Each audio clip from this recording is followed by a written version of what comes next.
Bonjour Limsa, Bonjour Aloha News, comment tu vas? ça va super et vous? Ça va super, ça va super, ça fait longtemps qu'on s'est pas vu. Là, on se revoit pour la sortie de ton projet Logique Volume 3 ou Logique 3. C'était quoi le mindset euh, dans la réalisation de ce projet? Je l'ai écrit un peu comme un au revoir. En écrivant, je savais que c'était le dernier.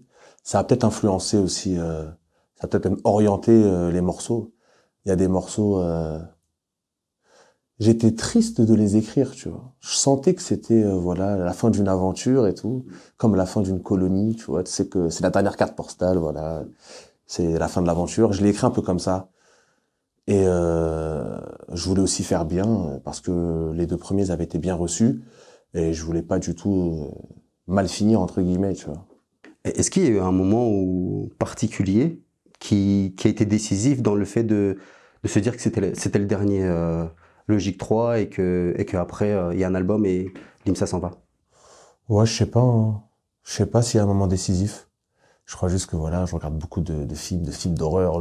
Faut pas aller au-delà du 3, tu vois. Faut savoir dire stop au bon moment, tu vois. Tu vois, Logique 6, Logique 7, ça y est, tu vois. Ça fait un peu tarte à la crème, tu vois. La septième suite, ça y est. Faut savoir dire stop. 3, c'est bien. Trilogique, parfait, tu vois. Dans cette nouvelle ère, il y a le format AEP qui redevient, on va dire, à la mode, entre guillemets, ce qui a été perdu à un moment donné. Avant, il y avait plutôt, il y avait beaucoup de mixtapes, d'EP, etc. Puis il y a eu beaucoup de mixtapes où il y avait 30 titres. Là, il y a les formats EP, des formats même d'EP de 3 titres, etc. qui reviennent. Est-ce que tu penses que c'est un format, on va dire, peut-être même plus intéressant qu'un projet aujourd'hui? Franchement, ça dépend. Je pense pas qu'il y ait de recettes, qu'un EP ce soit mieux qu'un album. Ça dépend de la conjoncture, ça dépend de qui t'es, ça dépend t'en es où dans ta carrière. Moi, je me voyais pas arriver avec un album parce que je me sentais pas prêt d'arriver comme ça. Surtout que j'avais pas envoyé grand chose avant. C'était aussi une manière pour moi de me prouver que j'étais capable, step by step, comme on dit, tu vois, de faire voilà un EP correct, un deuxième, un troisième. Et c'était aussi un espèce de chantier ou peut-être les premiers tests pour l'album aussi. C'est une manière de s'entraîner, tu vois, sur un format un peu plus court, de voir si on arrive à tenir un peu ce truc-là d'un projet cohérent. Alors ça s'est fait sur 5 titres. C'est peut-être plus facile à faire que sur un album, mais moi ça m'a servi d'entraînement, tu vois.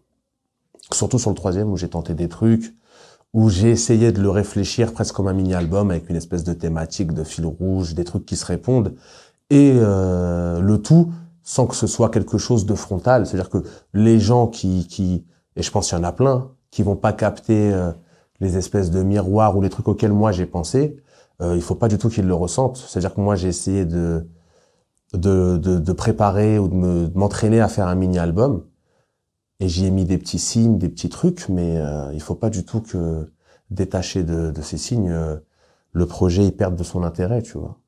Moi, je suis pas un mec qui voit ça comme le Da Vinci Code ou des énigmes ou des machins, mais t'as vu que sur la piste 12, il répond au truc, ça, si t'as envie de le faire, c'est bien, mais c'est pas ça qui rend le projet intéressant. Quand tu dis signes, est-ce que tu parles des signes artistiques? C'est-à-dire, t'as poussé la chansonnette aussi, tu vois? Ouais, je me suis fait comment dire. Déjà, je me suis pas mal branlé, entre guillemets, j'ai fait beaucoup de trucs de branleurs, tu vois, des petits clins d'œil à moi-même, des petits trucs qui reviennent, des phases qui se répondent, mais c'est absolument pas obligatoire pour faire un bon projet, tu vois. Il y a plein d'albums qui sont des albums moyens ou des albums corrects qui sont entourés comme ça de toute une espèce de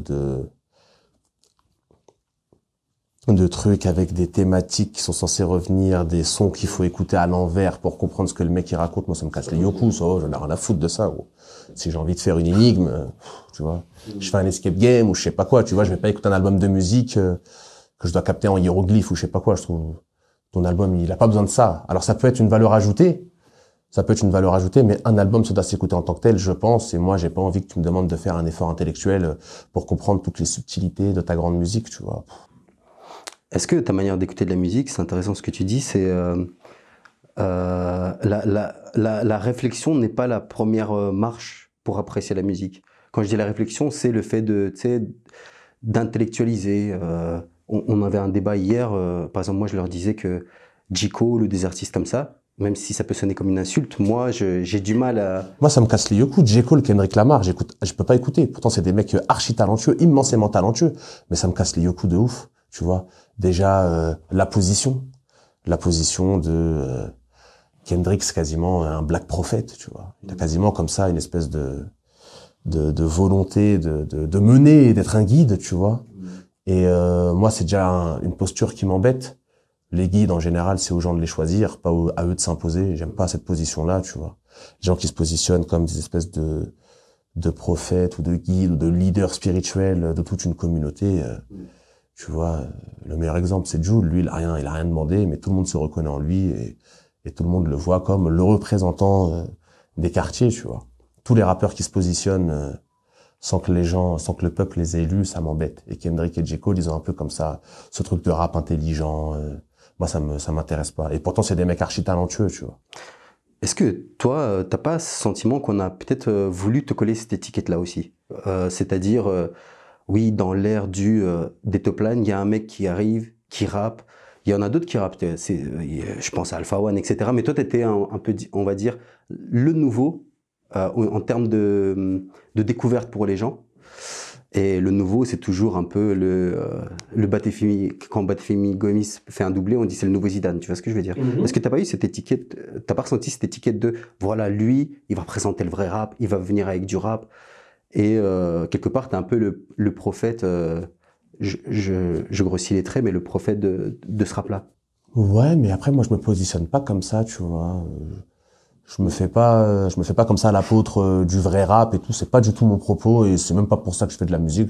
Franchement, vrai rap, faux rap, on s'en fout, tu vois. Je sais même pas ce que ça veut dire en vrai. Ça veut dire quoi, du vrai rap, du faux rap? Moi, je chante. Franchement, je fais ce que je veux et je me mets pas du tout dans cette position de le vrai rap c'est moi et je vais vous montrer comment on rappe. Et je ne ferai que du rap à proprement parler. Ça a jamais été ma position. J'ai déjà lu des gens qui disaient ouais voilà enfin un mec mais de un je suis pas le seul à le faire, de deux je suis pas le meilleur dans ce truc-là. Je pense qu'il y a des gens qui en termes de rap street rappent mieux que moi ou en tout cas ça les intéresse plus de montrer comment ils rappent et comment ils rappent bien que moi, tu vois.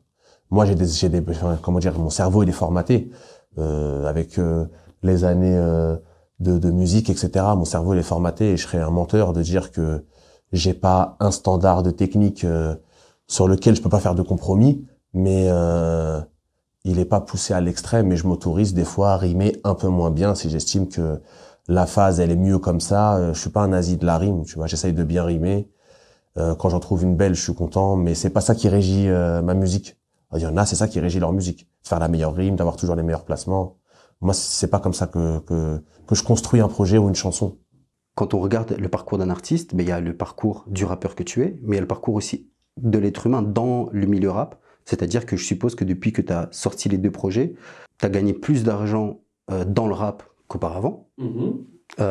C'était pas dur, hein. C'était pas dur. Et là, le café que tu m'as payé tout à l'heure, voilà.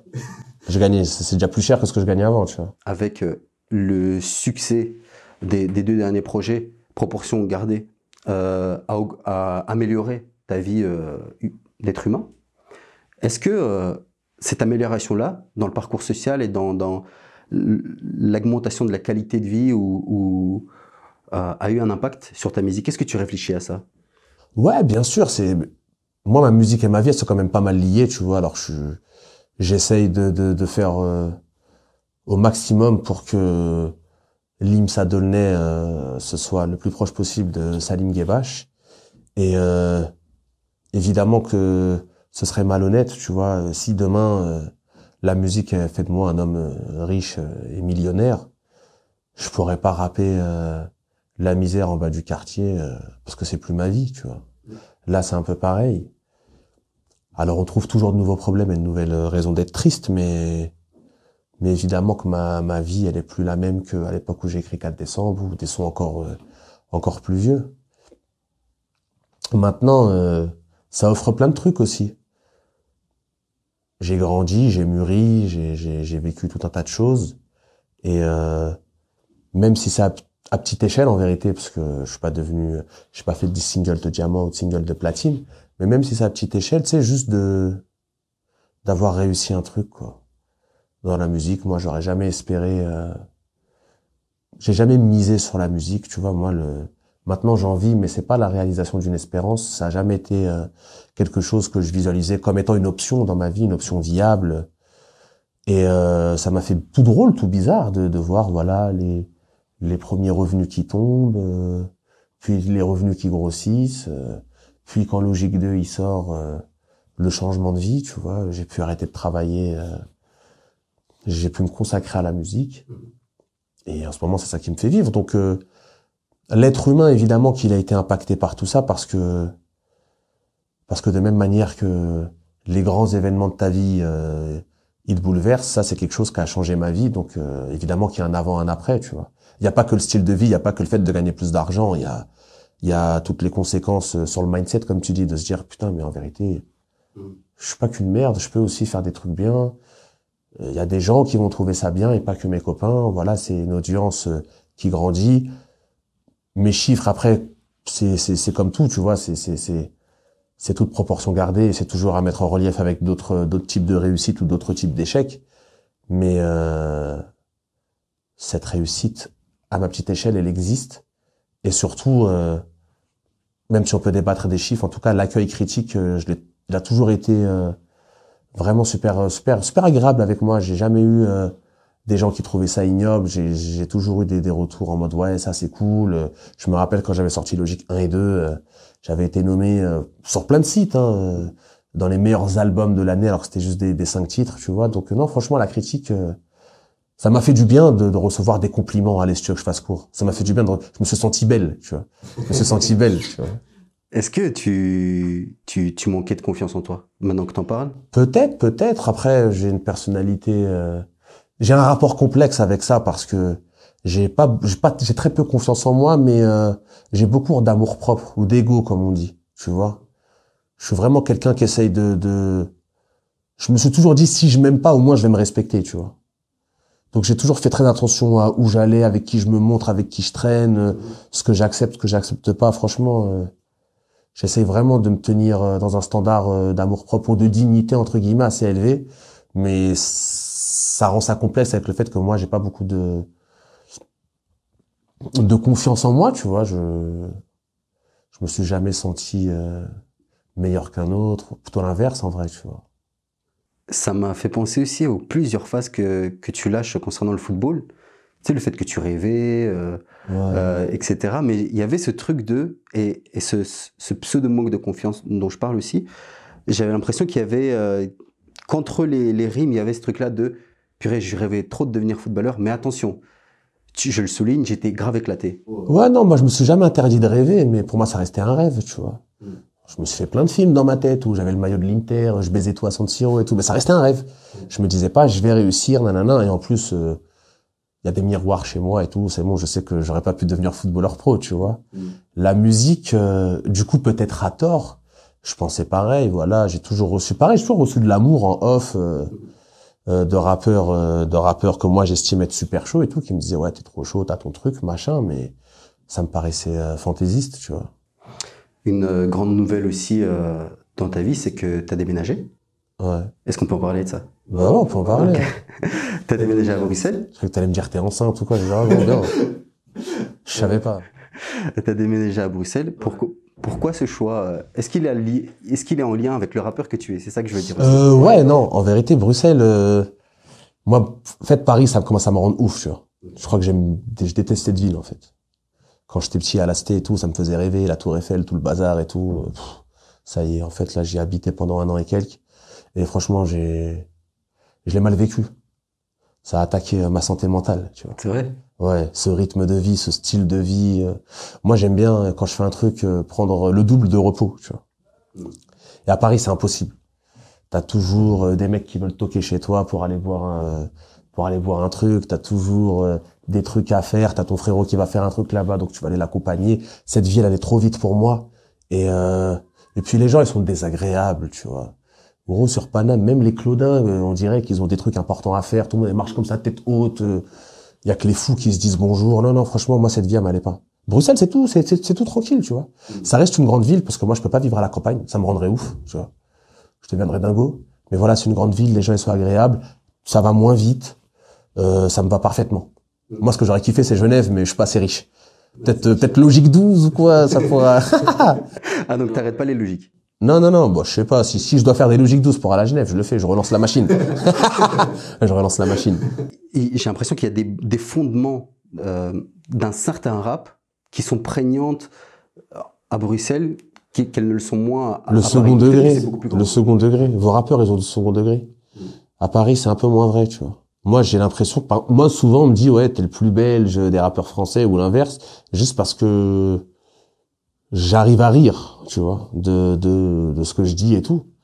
Et les Belges, ils font beaucoup ça, tu vois. Il y a les Belges, même les Belges, entre guillemets, les rappeurs street et tout, ils ont un peu de second degré. En France, pas tous, tu vois. Donc ça, j'avoue que j'ai l'impression que c'est un truc un peu belge.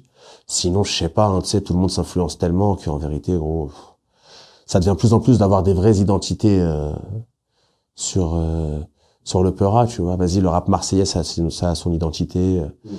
Elle s'exprime de manière assez simple, tu sais, les instrus un peu festives à la Joule, avec des refrains où t'as 40 frérots qui chantent derrière toi. Le rap belge, je sais pas trop quelle étiquette lui coller. Tu vois, même le rap parisien maintenant, ça y est, depuis Internet, tous les bazars, là, tout le monde ressemble à tout le monde. Et même quand il y a une tendance identifiée, identifiable, 3 mois après, t'as la moitié de l'Europe qui l'a reproduit, tu vois. Donc ça devient dur. En parlant de ça, dans un morceau, tu dis il y a des clichés pour confort, pour pas être une parodie, soit vif. Oui. Qu'est-ce que tu as voulu dire par là? Parce que je suppose que tu t'es adressé sans doute à des rappeurs ou à des... Pas spécialement, je m'adresse aux gens tout court, hein. Je pense que dans tous les domaines, tu peux te conforter tu peux te conforter dans des codes, dans des us et coutumes qui appartiennent à ta communauté sans te questionner si c'est bien ou pas bien. Mais comme tout le monde fait comme ça, tu reproduis, tu vois. Je dis ça parce que j'étais le premier à le faire. Et avec le recul, je me suis rendu compte qu'en vérité, j'agissais et je pensais penser des choses avec lesquelles en vérité j'étais totalement en désaccord. Mais comme tout le monde se comporte comme ça, et comme tout le monde fait ça, je pensais que c'était la bonne chose à faire, tu vois. Alors que dans les faits, pas toujours. Même au sein de nos propres communautés, on peut ne pas être d'accord avec tout. Mais dis-toi que je le vis mieux que tu le crois. Se clash pour buzzer. Puis les rebeux se cachent pour pleurer. ASB s'achlasse pour de vrai. Ça baisse tout comme Attila. Avec H24 et Dooms à l'époque du rhum matinal. Défoncé comme un timal. T'as poussé un petit peu la chansonnette dans ce projet, même Pourquoi pas? Et pourquoi pas? Je suis dans la cage du Rossignol depuis des années. Je m'évade de ma cage. Je chante. Il y avait aussi le petit Limsa dans l'autre que j'ai trouvé. Voilà, je me suis dit ah ok, il monte ce qu'il a envie de faire. Est-ce que ça a été dur d'allier la technique et la top line, la chansonnette? Parce que même dans tes morceaux, même Paradis Vide, pour moi c'est comme une chanson. Bah écoute, pour moi c'est important. En tout cas, ça l'est pour moi. Ça veut dire que moi, dans ma musique, j'essaye de faire ça. Déjà, ça part d'un premier truc, c'est que je crois que je suis un haineux. J'aime pas quand les gens ils arrivent à faire un truc que j'arrive pas à faire, tu vois. Je me rappelle quand la trappe s'est arrivée, tu vois, vers 2013, 2014. J'avais assisté à un freestyle, en gros tu vois, un freestyle dehors, où il y avait des prods qui défilaient. Et dès qu'il y a une prod trap qui est apparue, il y a des mecs qui ont fait un pas en arrière en disant ah moi par contre j'ai pas de truc sur ça et tout. Je me suis dit putain moi j'aurais eu la haine, j'aurais envie de tout baiser, genre je peux pas rapper, j'ai pas de texte, je serais comme un dingue, tu vois. Et j'ai envie de tout faire. En plus j'aime pas faire 2 fois la même chose. Du coup quand j'ai l'impression d'avoir coché la case c'est bon acquis, j'ai envie d'essayer de cocher d'autres cases. Et la chanson ouais sous toutes ses formes j'ai envie d'explorer, tu vois. Surtout que je pars de loin, tu vois, donc j'ai envie de voir la progression. Tu vois. Est-ce que tu disais, oui, il y a peut-être des gars que j'ai vus et que je me suis dit, j'ai envie de faire... Enfin, moi aussi, je suis capable de faire ça. Je sais pas, gros, je sais pas. Après, dans mon entourage de rappeurs, il y a beaucoup de mecs qui sont essayés à la mélo relativement tôt, tu vois, genre Sopico. Même dans sa manière de rapper, j'ai envie de te dire sa première forme, tu vois, vraiment quand c'était... avant qu'il soit le Sopico de maintenant, quand il était sur sa première forme en mode rappeur du 18 et tout, il y avait déjà de la mélo, même si c'était beaucoup plus léger que maintenant, il y avait déjà de la mélo. Et tout simplement, en vérité, l'ouverture du rap, ces changements qui ont démocratisé de ouf ce truc-là. Et parce qu'à mon époque, quand tu chantais, t'étais plus rappeur. Ça te faisait sortir de la case rap, tu vois. Les chanteurs ou les chanteuses, c'était des chanteurs et des chanteuses qui intervenaient sur un refrain ou sur un truc, mais les rappeurs, ils ne faisaient que rapper, tu vois. Tu le vois beaucoup d'ailleurs aujourd'hui dans les espèces de trucs, souvent sur Facebook, parce qu'ils sont en retard, mais souvent sur Facebook en mode ouais, maintenant les rappeurs ils rappent plus, nanana. Alors que moi, par exemple, tu l'as dit, en parlant pour répondre à ta question originelle, moi je peux pas enlever ma technique, je peux pas enlever mes acquis de rappeur quand je chante. Je serais naïf de croire ça.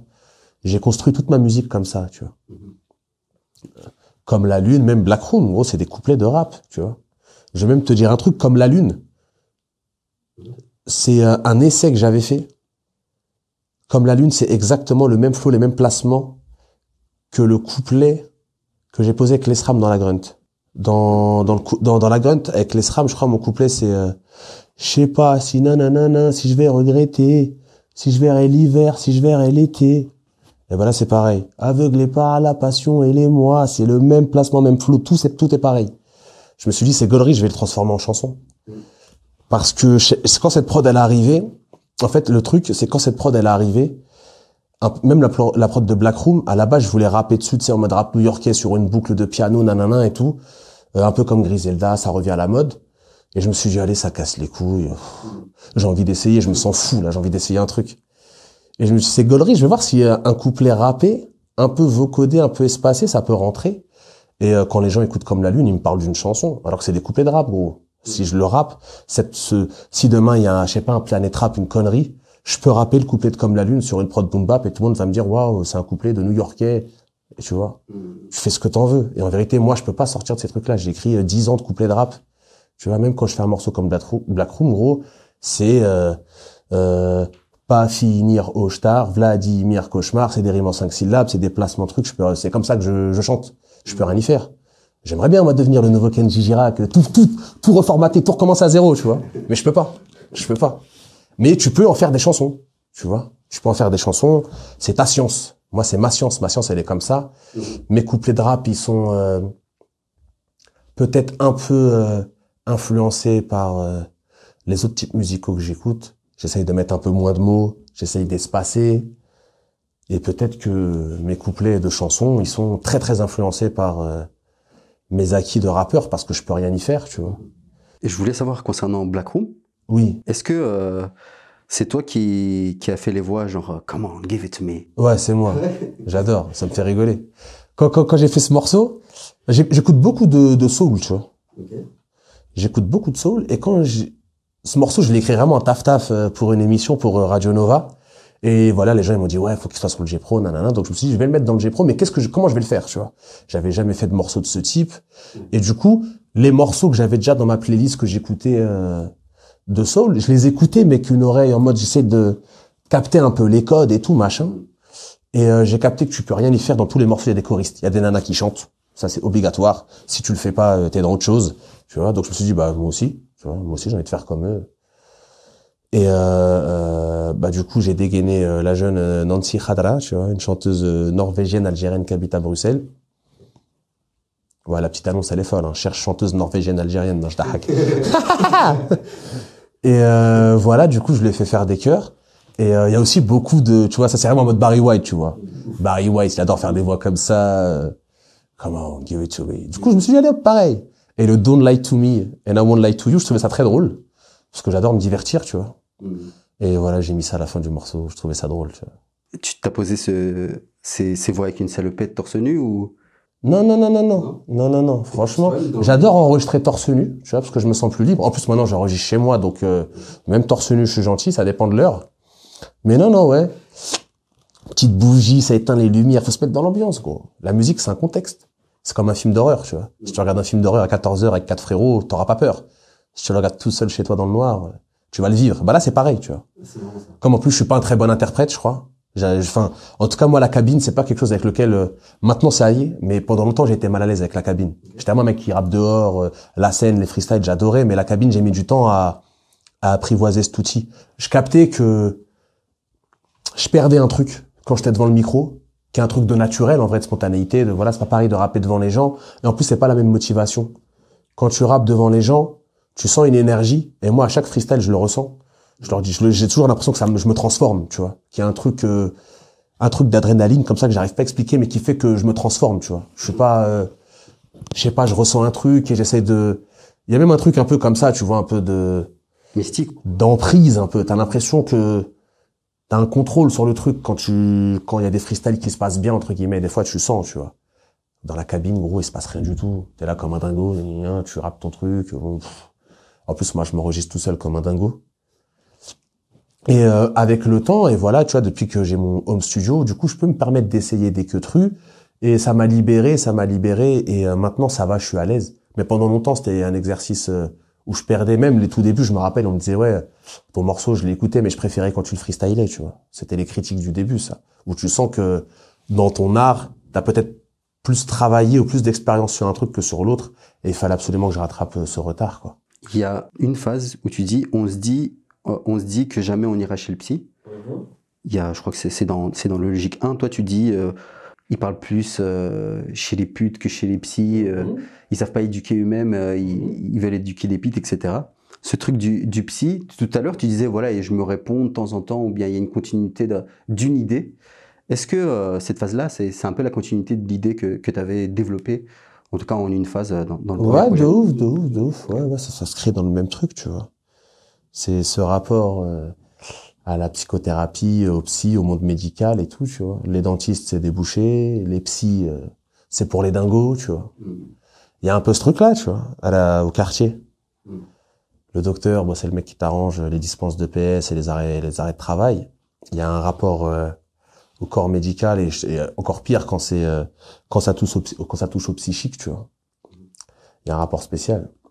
Tout à l'heure, tu disais qu'il peut y avoir des clichés, etc. Mais cette culture de la force, parce qu'à travers cette phase-là, je vois une forme de culture de la force, ou plutôt une culture de ne pas avouer sa faiblesse, quoi. Parce que aller chez le psy, c'est un peu se dire, ouais, c'est un aveu de faiblesse. Ça veut dire que t'as besoin de soutien et les gens, ils aiment bien donner l'air qu'ils ont besoin de personne, qu'ils s'en sortent tout seuls, tu vois. Ça fait partie du paraître, tu vois. Il y a le paraître par les biens, par la richesse, mais aussi le paraître par les gens, ils aiment pas montrer leur vulnérabilité, ce que je peux entendre. Mais quand c'est fait à l'excès, pour moi, ça devient presque une faiblesse, tu vois. De forcer sur la force, justement. La force tranquille, c'est quelque chose que je trouve bien plus noble que soit le virilisme, soit les comportements qui en vérité montrent qu'il y a un manque, tu vois. Les gens qui sont forts et qui sont sûrs de leur force, ils ont pas besoin d'en faire des kilomètres, c'est comme pour tout, tu vois. Quand t'es sûr de quelque chose, t'as pas besoin de le hurler ou de le crier. Il parle pour lui-même, tu vois, il parle de lui-même. Est-ce que t'as déjà été chez le psy, toi? Non, jamais. Je suis jamais allé chez un psy.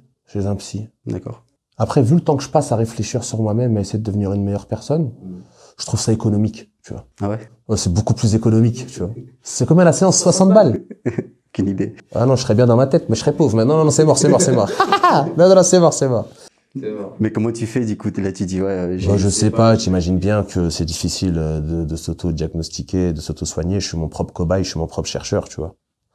Je suis en même temps celui qui recherche et en même temps celui qui subit. Donc c'est difficile, tu vois. Faut essayer de prendre du recul sur tout. Faut prendre du recul sur tout.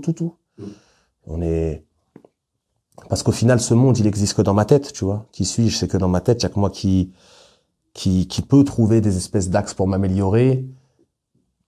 Je suis entouré de gens, c'est aussi des miroirs. Donc évidemment que s'il y a 40 personnes qui décrivent un trait de mon caractère qui serait embêtant, je vais le prendre en compte. S'il y a un connard ou une connasse qui me disent « Ouais, toi, t'es comme ça », alors que moi, je le ressens pas du tout, et que les autres personnes de mon entourage ne me le disent pas, je vais moins le prendre en compte. Mais c'est un équilibre, t'es jamais sûr de rien, c'est une prise de tête de ouf. Franchement, moi, j'avoue que je passe... à chaque fois que j'ai du temps de cerveau disponible, je réfléchis à ce que j'ai fait, ce que j'ai pas fait, ce que j'ai bien fait, à l'avenir, comment je vais faire, comment je vais pas faire. Et c'est comme ça qu'on progresse, tu vois. Ça demande de l'énergie, mais c'est comme ça qu'on progresse, tu vois. C'est intéressant. Est-ce que on t'a déjà aimé pour ce que tu n'es pas? Bah, beaucoup moins maintenant que j'essaye d'être le plus en phase possible avec la personne que je suis réellement. Mais évidemment que quand j'étais plus jeune, on m'a aimé certainement pour ce que j'étais pas, parce que je savais pas qui j'étais et que du coup je montrais. C'est comme un rappeur, hein, tu sais, les rappeurs, c'est le mélange de plein de trucs, c'est le mélange de ce qu'ils sont humainement, du rappeur qu'ils sont, et c'est aussi le mélange des rappeurs avec qui ils traînent, des rappeurs qu'ils aimeraient être. Et tout ça se mélange et donne une identité, tu vois. Quand t'es ado, l'équilibre entre ce que t'es vraiment et ce que tu voudrais être, il bascule quand même beaucoup plus du côté de ce que tu voudrais être, bien plus que ce que t'es réellement, parce que c'est pas facile de s'assumer quand on est jeune, on veut être à peu près comme tout le monde. La différence qui est vue comme une qualité quand t'es adulte, et d'autant plus quand t'es artiste, tu vois, les artistes, c'est quand même bien plus noble un artiste qui ressemble à aucun autre qu'un artiste qui ressemble à tout ce qui se fait. Quand t'es ado, c'est ta pire crainte d'être différent. T'as envie d'avoir les mêmes pompes que tout le monde, d'être comme tout le monde. Ta pire crainte, c'est d'être différent, tu vois. Du coup, t'es pas vraiment ce que t'es ce que t'as envie d'être. Et ce que t'as envie d'être, c'est un peu ce que tout le monde propose. Dans ce projet-là aussi, tu as une phase où tu dis je m'endormais devant fait entrer l'accusé.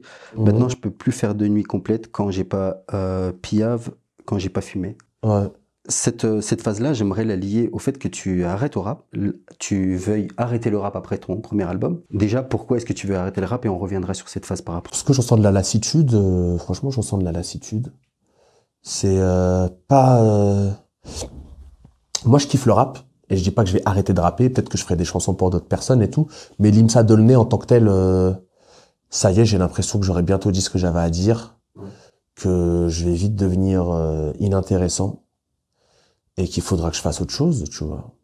Peut-être que j'écrirai pour des gens, peut-être que je ferai, je sais pas, des chansons de country, je sais pas. Mais Limsa Dolnay, 3 EP, trois EP trilogiques. Peut-être qu'avant l'album, j'enverrai d'autres trucs, hein, mais je me vois pas faire une Aznavour, 50 albums, le best-of de Limsa, ça y est, c'est yes. Mais où se situe cette lassitude, finalement? Parce que... dans tous les à côté. Moi, je kiffe le rap dans tous les à côté, tu vois. Ça prend de l'énergie, ça demande du temps, de l'énergie intellectuelle, de l'énergie physique, les allers-retours, nanana, Paris, BX, réfléchir à comment mener ma petite barque, parce que je me surprends à réfléchir en termes de carrière maintenant, ce qui n'était pas le cas avant, tu vois. Je suis conscient que 1 an et demi, par exemple, pour sortir un 3e projet, c'est long. Ça, je l'ai ressenti. Si j'en étais au même stade qu'à l'époque d'avant Logique 1, peut-être que j'aurais mis 2 ans à sortir ce projet, peut-être même 3 ans, tu vois. Et il aurait été mieux. Mais je serais tombé dans les fosses, dans les abîmes du rap, tu vois. 3 ans, ça y est, on m'oublie, il y aura un nouveau rebeu avec les dents cassées qui va rapper, ça y est, tu vois. Revenons à la phase dont on parlait tout à l'heure, donc où tu dis je m'endormais devant en fait entrer l'accusé, maintenant je peux plus faire de nuit complète quand j'ai pas piaf, quand j'ai pas fumé. J'ai l'impression que ton aventure de rappeur peut permettre en tout cas ce rythme de vie là. Lequel? C'est-à-dire de boire de l'alcool et fumer du shit avant de s'endormir. Mais j'imagine que quand tu finis le rap, tu vas ou retourner dans le monde du travail, ou te reconvertir dans, quand je dis dans le monde du travail conventionnel, on va dire. Une daronne, genre là, c'est pas un travail, là, voilà, incroyable.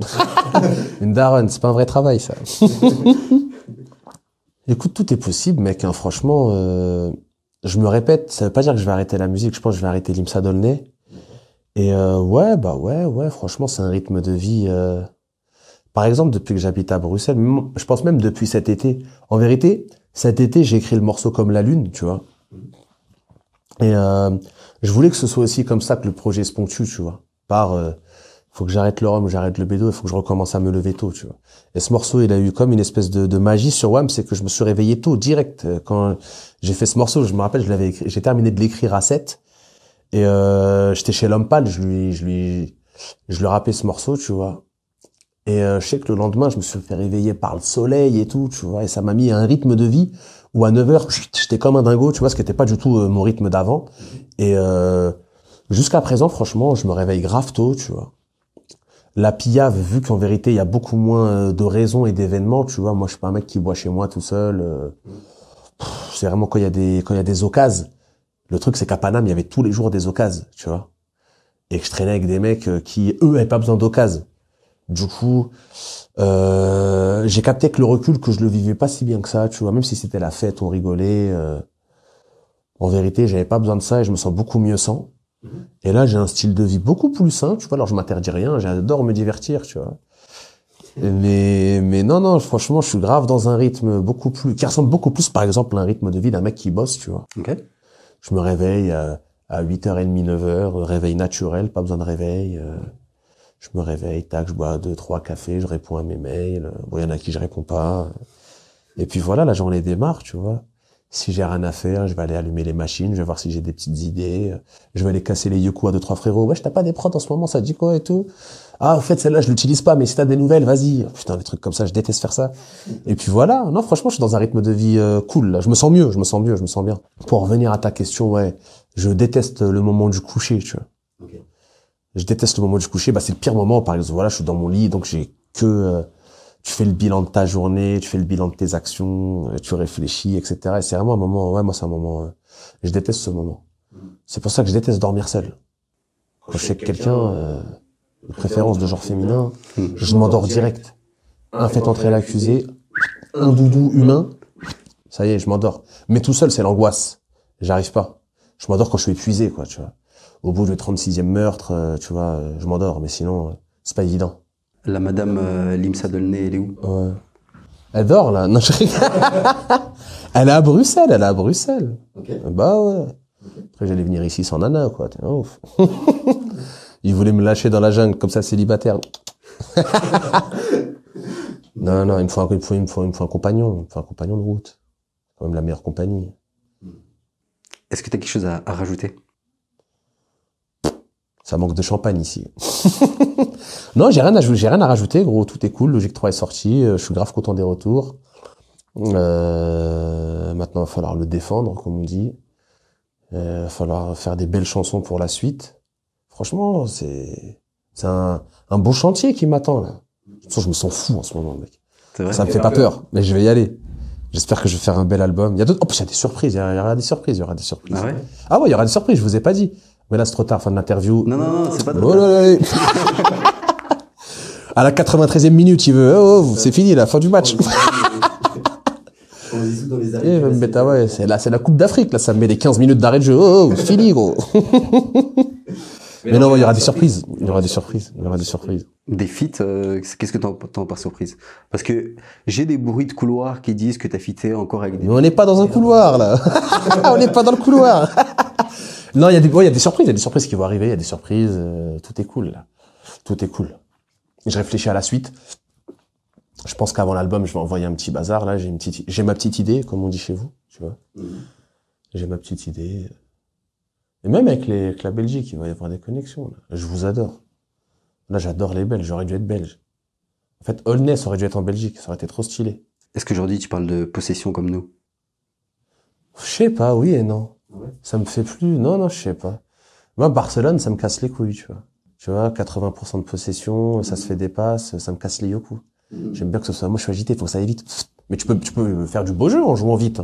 Le Arsenal de la grande époque, ça jouait vertical, mais c'était du beau jeu, tu vois. Le Real Madrid d'Ancelotti version 1, ça jouait vertical, c'était du très beau jeu, tu vois. Avec Gravesen et tout, il était chaud, lui. C'est pas mon préféré. Je te parle foot, tu me parles Gravesen. Ouais, bon, arrête un peu, arrête. Mais non, j'aime bien le football. Le beau football, c'est pas nécessairement du football où il y a 46 passes, tu vois. C'est vrai. Tu joues à Football Manager des fois? Je l'ai dans mon téléphone et tout, mais j'ai désinstallé, là. C'est chaud. Hein. Sinon, Logic 3, il sera sorti en 2030. Ouais. Je crois que j'étais en 2033. Tu sais, c'est même plus des vrais mecs. Ils te mettent des mecs en image de synthèse qu'on s'espige. Qui sont trop chauds. Je vais les voler à leur club, là. Je leur donne 30 €. Ils me les donnent comme ça, là. T'ajoutes un entraîneur, Non. Sur le téléphone, t'as droit qu'à un seul entraîneur sur le téléphone. T'inquiète pas, Limsa Dolnay, coach du Real. Je me suis fait virer de la sélection algérienne, j'ai la haine. Ah ouais? Je peux se prendre pour qui, je suis au Real, mais ils veulent me virer de la sélection algérienne. Je peux se prendre pour qui, ma gars? Des malades. Mais sinon, c'est cool, ouais. Putain, c'est cool, mec. Et ben voilà, bonsoir à toutes et à tous, c'était Limsa sur Ala News, on se voit très vite. Ouf, ouf, ouf. Non, je